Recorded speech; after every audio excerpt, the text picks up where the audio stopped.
Hello guys, के छ सन्चै हो सबैजना। हामी चाहिँ आज यो दक्षिणकाली फर्पिङको यो झोलुङ्गे पुलमा छौँ। यहाँबाट चाहिँ हामी देख्न सक्छौँ यो पारीको डाँडा माथि दक्षिणकाली को यो भूभाग, त्यसपछि माथि फर्पिङको माथिको डाँडा, फर्पिङ डाँडा पनि देख्न सकिन्छ होइन।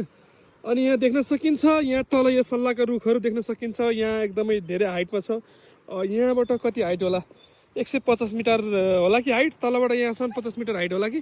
अब यो धेरै डराउँछन् होइन, डराले यहाँ यसरी बसिरहेका छन्। यो डराउने काम चाहिँ गर्नु हुँदैन दिन्थ्यो। यो यस्तो यो डराउने काम चाहिँ गराउनु हुँदैन। यो डराएर काम छैन, हल्लाएर नि केही छैन। यो डराले चाहिँ हाम्रो यहाँ म्याडम चाहिँ यतातिर रुन थालिसकेको छ। के छ त गाइस, तपाईँहरूलाई यो हाइट फोबिया हाइट फोबिया छ कि छैन? यो हाइट फोबिया नहुनेहरूको लागि चाहिँ यो पुल एकदमै बेस्ट हुनसक्छ। यो घुम्न आउनको लागि आकर्षक हुनसक्छ होइन। अब हाइट फोबिया हुनेहरूको लागि चाहिँ अलिक डर हुन्छ, त्यसले गर्दाखेरि चाहिँ अब उनीहरूलाई किन डराएको त भन्छन्। तर त्यो हाइट फोबियाले गर्दाखेरि चाहिँ मान्छेलाई के हुन्छ भने आफै डर हुन्छ।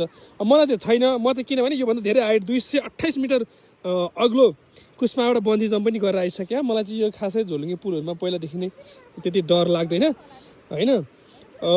त्यसले गर्दा पनि अब यहाँ चाहिँ कतिपय मान्छेहरू चाहिँ डराउनुहुन्छ होइन। यस्तो छ। के छ त गाइस, तपाईँहरू आउनु भएको छैन?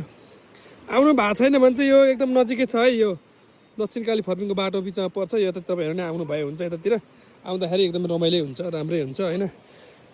अनि हाइट तल देख्न सकिन्छ, तल खोला। यहाँबाट त्यो ल तल छ खोला, रोड पनि छ, तल छ खोला। उहाँ पानी चाहिँ पुरै यहाँ धमिलो छ होइन। के छ त गाइस, सबै यहाँ साइकल यात्री आउँदै हुन्छ। साइकल यात्री साइकलमा चढाएर पनि कुदाउनु हुँदो रहेछ उहाँले। साइकल पनि चढाएर पनि कुदाउनु हुँदो रहेछ, झरेर पनि कुदाउनु हुँदो रहेछ। ल बेस्ट छ एकदमै। ल ल हेर पिछे डराएको, हेर पिछे डराएको, हेर राम राम राम राम राम राम।